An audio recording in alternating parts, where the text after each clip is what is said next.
Bismillahirrahmanirrahim. Assalamualaikum warahmatullahi wabarakatuh. Mangga panginten ayeuna orang ngawitan ngawas kitab Safinahnya, kitab Kasyifatus Saja.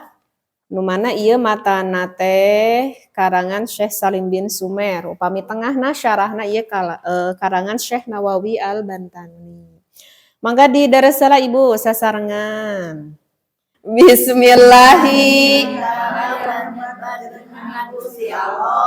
Sifatna Allah Ar-Rahmani anu maparina nikmat ageng di dunia sareng di akhirat. Sifatna Allah Ar-Rahimi anu maparina nikmat alit di akhirat unggul.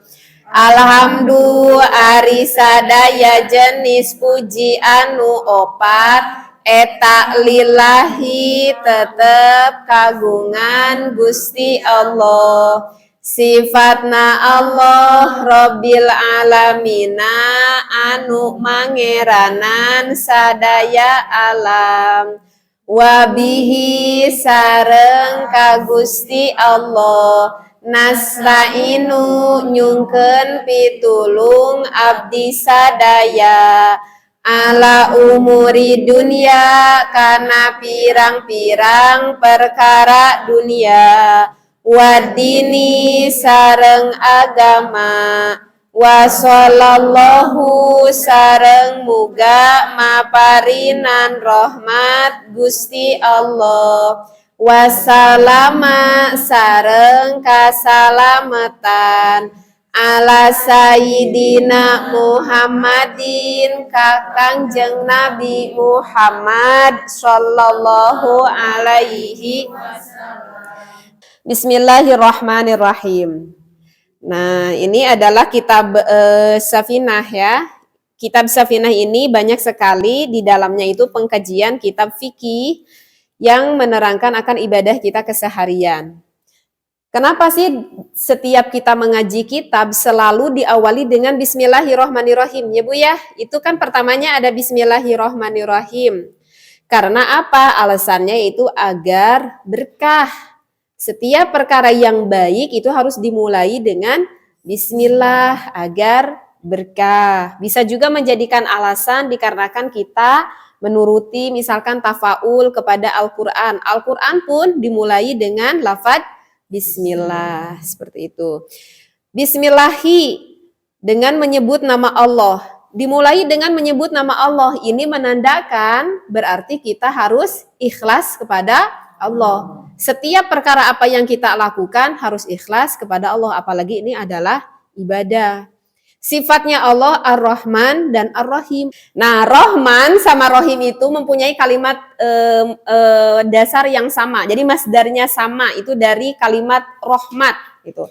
Artinya rahmat itu adalah apa? Artinya rahmat itu adalah kasih sayang gitu. Cuman bedanya apa sih rahmat dengan Rahim? Rahman dengan Rahim. Kalau Rahman itu lebih bermakna umum. Artinya bermakna umum adalah semua makhluk yang hidup di alam dunia ini semuanya Allah itu akan berikan nikmat. Misalkan kita nih manusia, kita semuanya oleh Allah diberikan nikmat. Manusia di muka bumi ini tidak semuanya beragama muslim. Mau yang muslim, mau yang non muslim. Yang muslim pun ada yang suka sholat, ada yang gak suka sholat. Ada yang suka ngaji, ada yang gak suka ngaji. Kira-kira yang gak suka sholat, yang gak suka ngaji, yang gak iman sama Allah, kalau kita lihat semuanya Allah diberikan nikmat gak? Diberikan. Sesuai dengan porsinya masing-masing. Kalau di ketentuan nih, ini meskipun non muslim, tapi kata Allah ini harus kaya, ya kaya aja.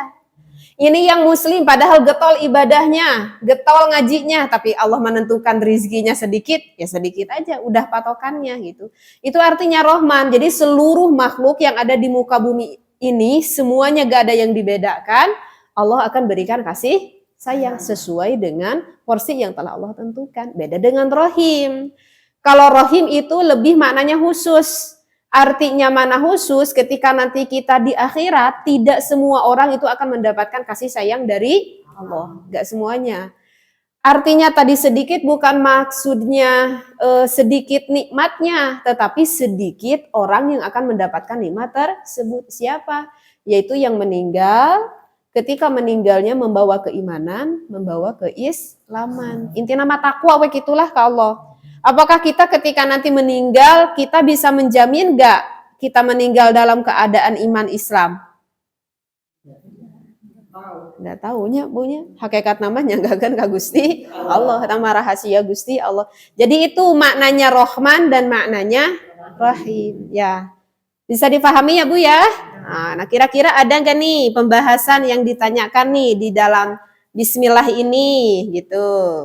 Bukan Bismillah itu hukumnya ada 5. Salah satunya kan ada yang haram, di mana yang haram di Seperti apa gitu contohnya? ya, Yang haram contohnya ya setiap sesuatu yang haram dimulai dengan Bismillah, sehingga membaca Bismillahnya pun itu menjadi haram.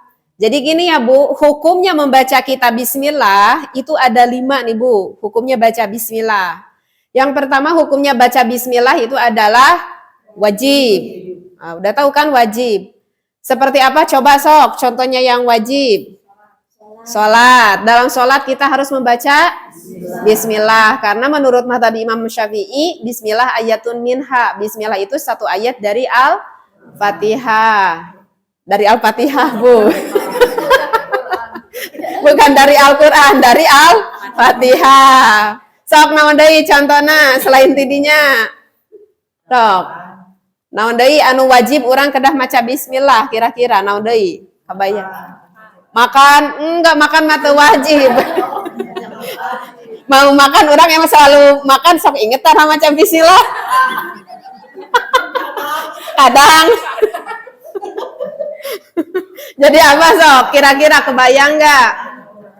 Baca Al-Quran tidak wajib juga. turun di rumah. Tidak wajib juga. Nungguan ya 1/2 jam. Kah? Tidak juga. Tidak diwajibkan mau wudhu harus membaca Bismillah. Geningan si ibu-ibu itu seueur nu teu ngartos geningannya dina pada bukti nama. Oh deui. Pertama hukum membaca Bismillah adalah wajib. Salah satu contohnya barusan ketika sholat tidak membaca Bismillah. Kalau lupa membaca Bismillah berarti sholatnya tidak syah. Kalau ingat ketika sholat maka harus disempurnakan dengan sujud sahwi, kembali lagi berdiri jika ingatnya misalkan sesudah ruku, artinya sudah keluar dari Al-Fatihah. Kedua hukumnya ada yang haram. Yang haram bagaimana? Yang haram kalau misalkan kita mengerjakan sesuatu yang haram. Berarti yang haram mana ona tuh?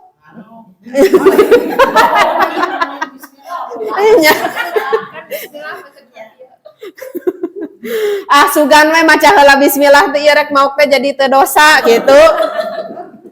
Tah biasana ibu-ibu mun ngarariung ngalalobrol tungtungna ujug-ujugna ka mana? Ya Allah, aku baca dulu Bismillahirrahmanirrahim agar menggibahnya tidak menjadi dosa.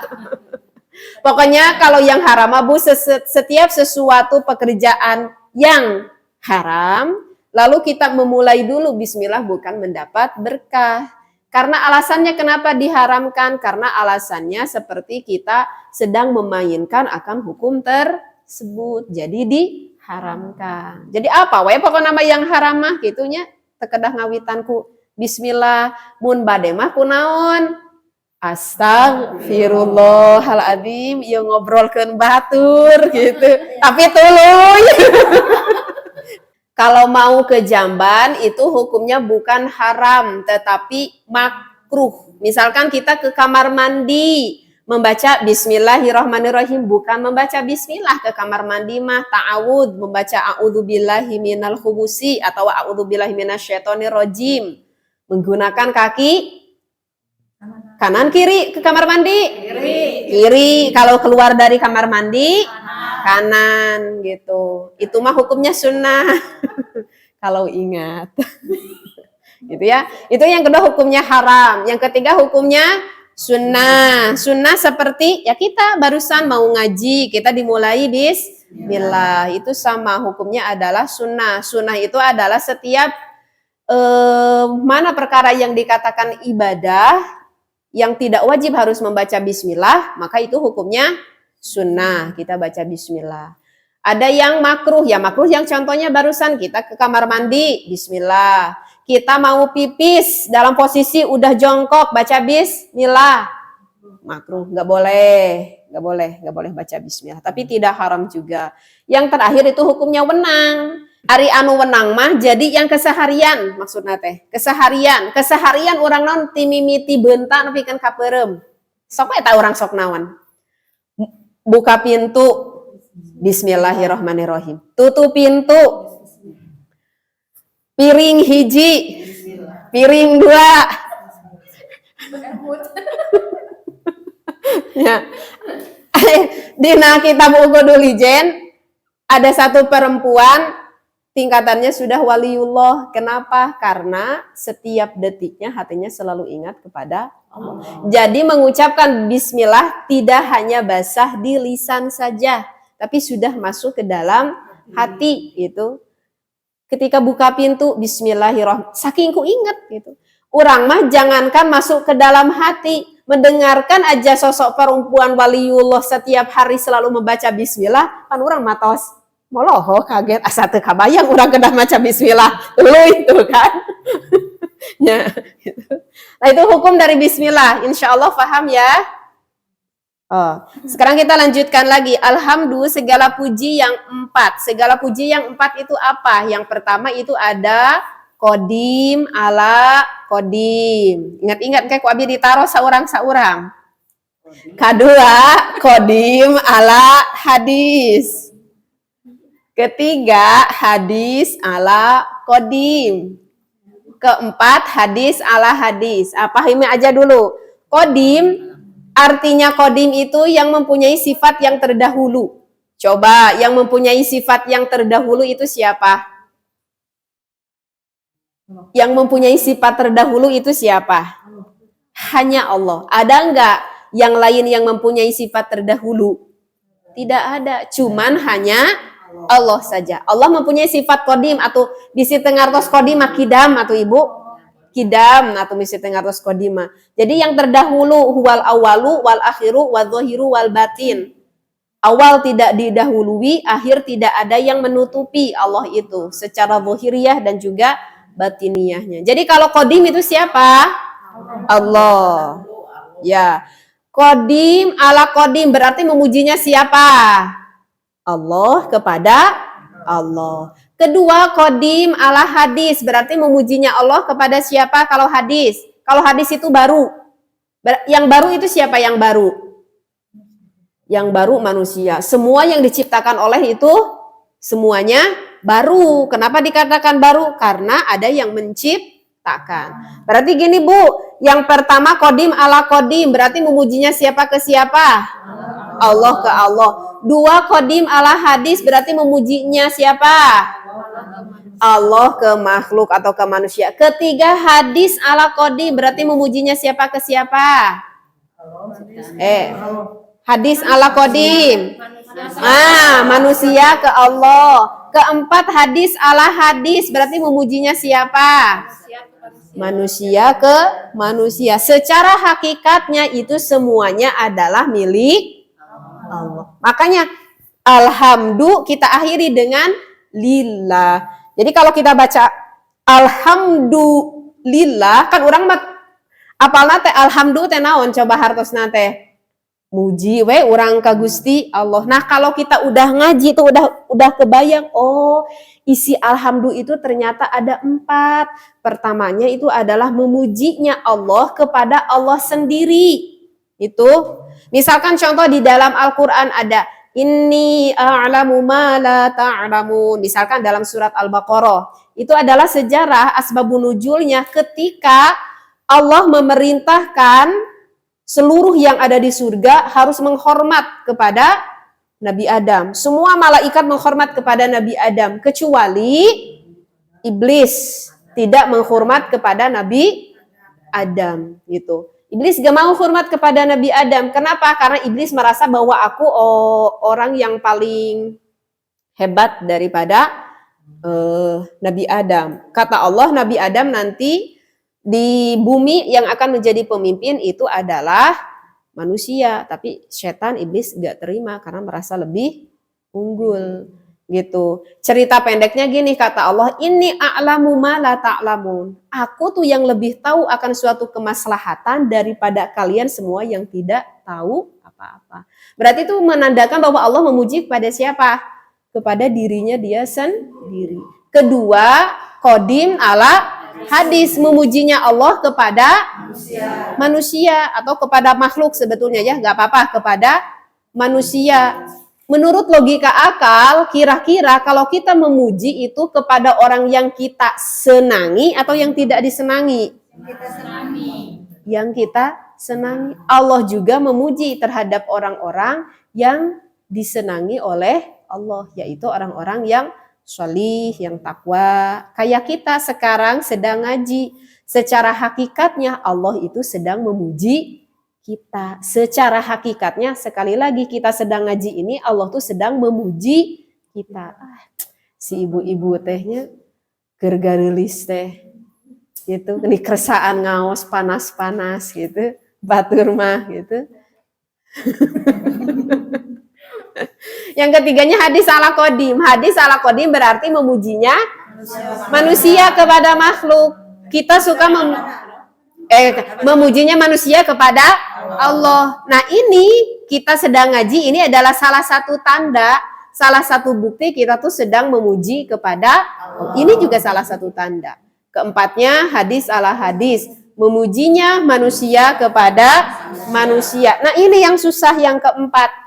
Memujinya manusia kepada manusia harus diakhiri alhamdulillah. Lillahnya yang sering kita lupa. So, misalkan anak teh ka ibu gitu nya, ka teh tati teh. Misalkan anak nang dini teh nyandak cilok anu haneut. Sareng bolu anu haneut keneh. Kala resan teh tati teh menuju hoyong ngopi itu siang-siang teh kala resan. Ujug-ujug eta mah di kubageurna diantarkeun ka bumi bingah moal. Alhamdulillah. Naon nu pangheulana diucapkeun? Kasaha teh? Cing ingetna pangheulana, ingetna teh ka Gusti Allah atawa ka Neng Dini? Sok. Ya, sok rata-rata gitu. Lamun heuk teh urang teh aya nu masihan kasean ka urang, komo aya nu masihan artos mahnya keur peryogi kieu. Heuk teh yang memberi uang kita itu banyak, kita lagi butuh. Kita itu ingatnya pertama kalinya ingatnya ke Allah dulu atau ke orang yang memberi dulu? Ke orang yang memberi dulu. Ya. Untung Allah mahnya bagus. Nah. Bukan artinya kita tidak, memang begitu di dalam adab tata krama, terima kasih, misalkan aduh hatur nuhun ya Allah aja bade anterkeun ka orang ngaleueut sasarangan, memang itu adab tata kramanya yang baik. Cuman yang sering kali kita lupakan ketika ada orang yang memberi nikmat kepada kita, kita tuh lupa secara hakikatnya yang memberi teh saha. Itu laras teh. So, saneseri ya mah. Saneseri yang mata pakuraneun yang urang. Jadi terkadang kita suka lupa alhamdulillah itu diakhiri. Secara hakikatnya puji yang 4 itu lillahi, hanyalah milik Allah. Seperti gitu ya. Sifatnya Allah Rabbil Alamina wa bihi nasta'inu ala umurid dunya waddin, dan kita meminta pertolongan setiap hari itu kepada Allah ala umuri dunia, dari apa? Dari segala urusan dunia. Di sini bahasakan juga ala umuri dunia. Yang pertama kita minta kepada Allah umuri dunia, perkara dunia dulu. Robbana atina, enggak akhirat dulu kan? Fid dunia dulu, baru diakhiri akhirat juga yang baik. Apa bayangan kita ketika kita membaca seperti ini? Rabbana atina fid dunya, ya Allah berikan aku kebaikan di dunia. Yang ibu bayangkan kebaikan teh apa bu? Di dunia teh naon kebaikan teh? So. Sok anu dibayangkan ke ibu, kan ibu teh setiap hari teh sok meminta kepada Allah teh, Robbana atina fid dunya hasanah, kebaikan. Nah, anu kabayang ku ibu teh kebaikan dunia teh naon gitu. Kesayangan rezeki, kesayangan kesehatan. Artos, naon deui? Sehat. Naon deui? Kesehatan. Naon deui? Sok. Teh tati naon deui dunia di ieu nu kaimplang nu kabayang ku ibu, ieu mah pas keur ibu ngadua fi dunya hasanah teh naon? Rezeki.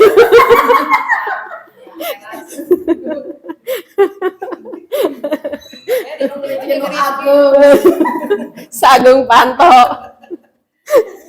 Masya Allah gitu. Iya, tidak apa-apa, tapi dah memang eta atuh sana anu kabayangna teh da emang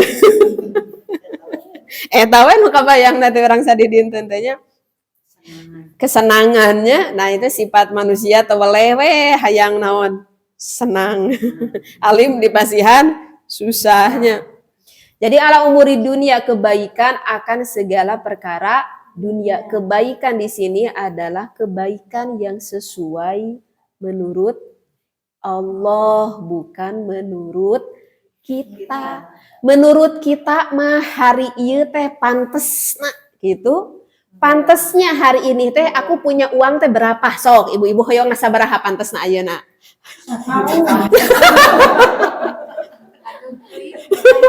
Sakarung pantesna cek urang mah adinten ayeuna teh urang gaduh artos sakarung. Tapi dina pada buktina hari ini ibu punya uang berapa?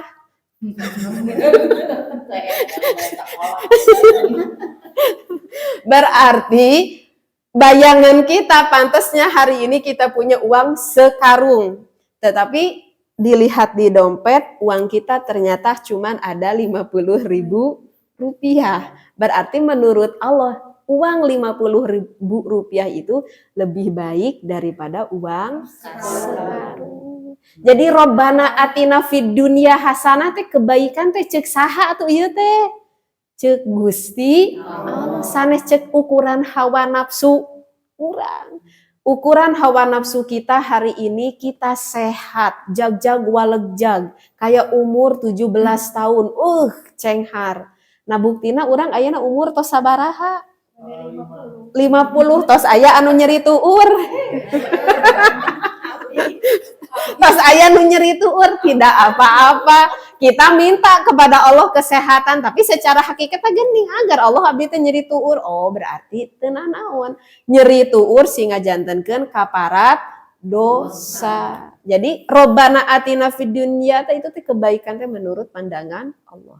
Wa fil akhirati hasanah. Kan udah paham kalau wafil akhirati mahnya tuh. Udah langsung paham wafil akhirati mah. Wakina ada benar. Jadi memang di dalam kitab ini juga kita boleh meminta kepada Allah. Teh boleh gak meminta akan suatu rizki? Boleh. Wadini dan juga agama-agama itu lebih merujung kepada akhirat. Wa sallallahu wa sallama ala sayyidina Muhammadin khatamin nabiyyina. Wa alihi dan juga keluarganya Nabi. Nu kabayang ku urang ali teh naon ali teh? Wa alihi keluarganya Nabi. Keluarga Nabi itu ada 3. Ada Ali makom zakat. Ali makom zakat adalah keturunan Rasulullah yang masih ada kaitan darah. Kenapa disebut Ali makom zakat? Dikarenakan sebagian pendapat ulama mengatakan kalau turunan Rasulullah itu haram menerima zakat. Meskipun sebagian pendapat ulama mengatakan boleh memberikan zakat kepada keturunan Nabi Muhammad asal orang tersebut mustahik zakat. Artinya mustahik zakat yang berhak menerima zakat. Kedua ada alimakom taqiyun, artinya setiap orang mukmin yang bertakwa. Yang ketiga alimakom doa. Kalau alimakom doa itu adalah setiap alimakom doa jika nama orang. Orang teh iman ke Allah, iman. Tapi setiap hari masih keneh ngeureuyeun midamel dosa. Nah, eta mah jang urang, jigana urang manu katilunya da turunan Rasulullah sanes urang teh aya pakait darahnya. Sanes syarif-syarifah urang mah disebut jalmi anu takwa, urang teh asa rada isin deui. Paling urang mah nu katilu ali makom doa iman pada Allah meskipun setiap hari mau sadar tidak sadar masih suka melakukan dosa. Wasrohbihi dan juga kepada sahabatnya Nabi. Kalau sahabat itu adalah setiap orang yang pernah bertemu dengan Nabi Muhammad SAW, hatinya beriman kepada Nabi Muhammad. Ajma'in wala haula wala quwata illa billahil aliyyil azim. Beres pembahasan.